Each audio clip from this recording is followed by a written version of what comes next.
All right, welcome to another video. We're here with Susan Downs. And Susan, we're just gonna, how are you doing? Great. Good. It's a So I, beautiful day. it's a beautiful day. It's great to be outside in this good warm weather. And I'm gonna ask you first, how did you get involved with the mental health community and advocacy and peer support? Well, mostly mental health community. Oh, that's a big question. Yeah. Well, 17 years ago now, my son David started hearing voices, and his voices told him to jump off the roof, and he Okay. did. And they took him to Ben Taub, and Ben Taub called us and said, "If you want to see your son alive, come on down." And we had no idea what was going on, so we raced down to Ben Taub. They Oh, said, okay. No, that's they recording. said, Sorry. "Your It's son has recording. jumped off a 2.5-story roof. He's broken a lot of bones. He'll be in surgery for 10 hours, and you can see him for 5 minutes before you go home." Okay. So we waited for 10 hours. We saw him for 5 minutes, and the social worker took us back to his office and asked if our son had been suicidal. And we said, "No, not at all. We don't know why this happened." And he said, "Well, you're going to need a support group because it's going to take a long time for him to heal. So call this number. It's a suicide hotline, and see if you can get into a support group." Okay. So the next morning, I called that number, and I told him about David, and the woman said, "Your son's still alive?" I said, "Well, yeah, he has a lot of injuries." And she said, "We're only for successful suicides." Oh, like that's something you want to? No, I don't want that. And I went, Yeah. "Oh, sorry to bother you." Yeah. Right. And I hung up the phone, and I was frantic. I looked up the number for Ben Taub, called them back. I said, "Did my son die last night? Is he dead? Is this how you tell parents their son died? You send him to the suicide hotline? Are you kidding me?" Yeah. And they said, "No, Didn't he's seem like they fine. cared about anything. Yep, he's fine." I went, "Oh, okay, thank you." And I hung up the phone, and I went, "Now who do I call?" And they didn't talk to me for 3 weeks. He was at Ben Taub for 3 weeks. They didn't talk to me because he was 25, and they have the HIPAA laws. And we ended up transferring him to a head injury clinic in the Woodlands. And the day we transferred him, I said, "Could I please see his chart?" So they handed me his chart. I opened up the chart, and it said, "Diagnosis: paranoid schizophrenia." I went, "Wait a minute, what is this?" And they said, "It's a mental illness." I said, "What do you do for it? How do you fix it?" And they said, "Google it." They didn't recommend any medication or No, any, they like. said, "Google it. You figure it out." Oh, that's very like not helpful. And a scary time, I'm sure. You're right. I was waiting for the floor to open up and for it to swallow me because I was done. I couldn't handle that. And I went home and started writing my book. Immediately? Well, soon. Yeah, yeah. What happened with David though after that? Well, he went to the head injury clinic, Okay. um, and then they sent him to rehab at Health South, and then they sent him to a nursing home, and then they sent him to Methodist Hospital psychiatric ward, and then they sent him to a personal care home. So it's been quite a journey. And so what how is David now? This is what whoa, he must be. 17 years later. Yeah, he's still thriving. I've met David. He seems really cool to me. I mean, well, he must have made has he made progress or Well, kind he's taken his medication. He just got out of jail. of okay. He was in jail for 5 months for assaulting a police officer, Oh wow. I mean, which is a felony. So right. he's has to report to the felony mental health court once a week and talk to the judge. He's failed one of his drug tests. Um, it's just up to him. Whatever decision he makes, it's not up to me. Right. I can't change him. I can't make him want to. I can't make him want to stop drugs. It's up to him. It's up to him. So that was a real hard lesson to learn, because Right. of course you'd like to control him and threaten him or whatever, but that doesn't work. So it's just he's on his own pretty much. I mean, My husband and I still visit him twice a week. We take him to the store. We take him to movies. We take him to lunch. Mm-hmm. You know, we're still very supportive. He calls us, talks to us. But, you know, some of the decisions he makes aren't very good. Right. Yeah. So, how did have you gotten support from like NAMI? Right. So, Of course. yeah. So, tell us how NAMI has helped you. Well, we signed up for Family to Family, and that was awesome. We met some two other couples who had young adult sons with paranoid schizophrenia. So we asked them all kinds of questions. It was just good to know that we weren't alone, Right. Right. and that they had some answers, and we had some answers, and you know, we just were. It was very helpful, the Family to Family. And at that point, they asked Philip to be on their board as a as a treasurer because he's a CPA. Right. Um, He did that for a long time, right? yeah, I think he still helps them. Yeah. Okay. And I've been active raising money at the NAMI Walk. Oh yeah. But I want to tell you a quick little story. A year after David's accident, I went back to the director of nurses at Ben Taub and I said, could I come talk to your social workers about my experience here? And she said, yes, we meet at 9:30 on Tuesday morning. I said, great, I'll come back. So at 9:30 on Tuesday morning, she takes me into this big room with a long table full of social workers, and they're standing around the walls. And she introduces me, and then she leaves the room. And I went, oh, okay, hi. Oh. Did you have like something written up, or you just coming from? No. So you probably didn't expect that. I didn't expect that. Yeah. But anyway, I did want to talk to them. And I said, hello, my name is Susan Downs, and I'm a physical therapist. And I've worked at this hospital before. And this is a great hospital. I loved working here. I said, a year ago, my 25-year-old son, David, started hearing voices. They told him to jump off the roof. He did. And the ambulance brought him here to Ben Taub. And the doctors here saved his life. And I'll always be grateful for that. Right. Right. And then after 10 hours, we got to see him for 5 minutes. Then we went to see the social worker, and he gave us the number of the suicide hotline to call to get into a support group. Now, how many of you social workers know that the suicide hotline only has support groups for successful suicides? And they went like this. Yeah. Right. Oh my. Probably a little embarrassed, or We're a little embarrassed. because it was part of Ventab or Center, or it was outside of Nothing. No, it was a suicide hotline. local. Yeah. Okay. Yeah. So I said, well, here's a tip. The next time someone like me comes into the emergency room and their loved one is still alive, don't send them to the suicide hotline. That's a bad referral. Right. And then I said, how many of you have heard of NAMI? NAMI.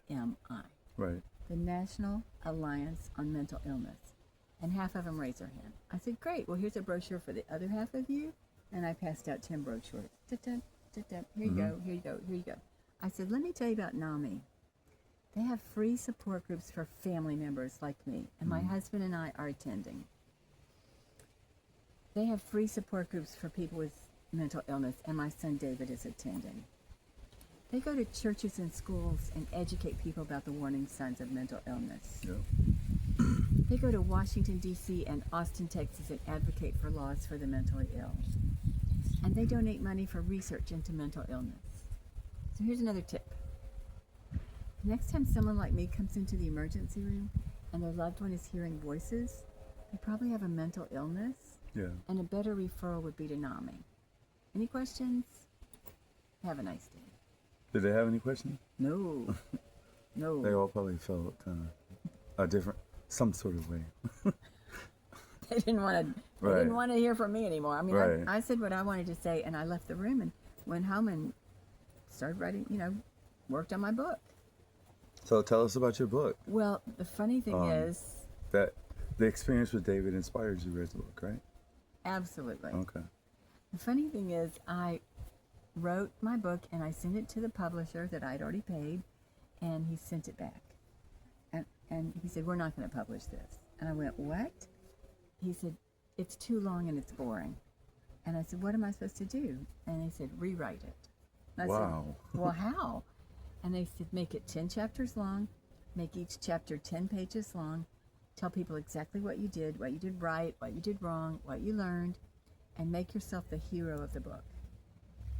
So That's actually good advice. it's very good Yeah. advice. And it took me about 8 or 9 months to rewrite it. And it's much better. I'm very happy that I rewrote it. And so here it is. And it's called Minding the Matters of the Mind, a guide for anyone touched by mental illness who wants to make a difference. We'll put a link to her book and the oh, don't worry about Okay. it. We'll put a link into her book to Amazon. Yeah, Amazon. And any information you want to put, like website or email or whatever. No. Well, Oh. it was $8.50 on Amazon. They'll download it to your Kindle or to your Okay. or to your email. And what's really cool about my book is that 2 months before it was published, my son David called and he said, Mom, when your book comes out, am I going to make any money? And I said, well, no, Dave, because you didn't write it. And he said, but it's about me, isn't it? I said, some of it is. Mm-hmm. He said, is it too late to write something? I said, no. Why don't you write me a 650-word essay on what it's like to live with a mental illness? So he said, okay. And he called back 2 hours later and he said, I have 800 words. Wow. I said, okay, why don't you That's come over neat. and type it up on the computer and let me read it. So he did. It was excellent.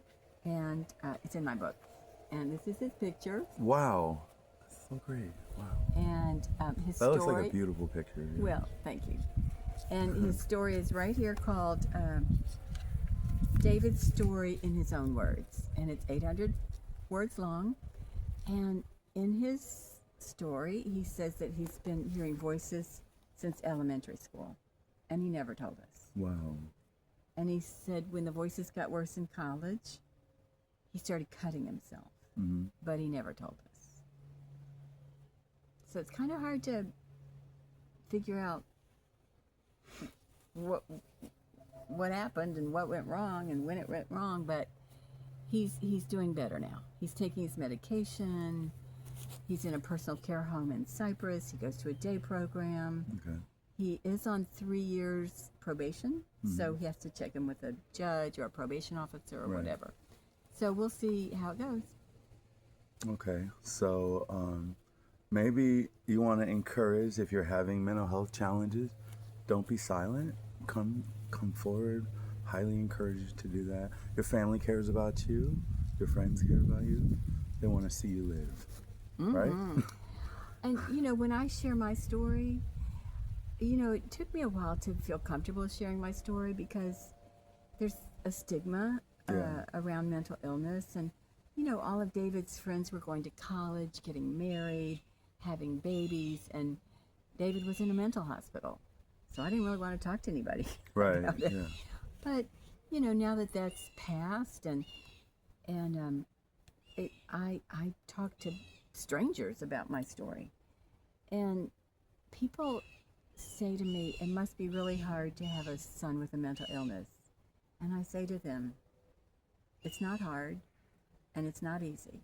It just is what it is. And I said, nobody gets out of this life without having problems. Right. Right. It just is what it is. So you, one day at a time, you take what comes and deal with it. Wow. So we're going to put some information about Miss Susan's book in the description box.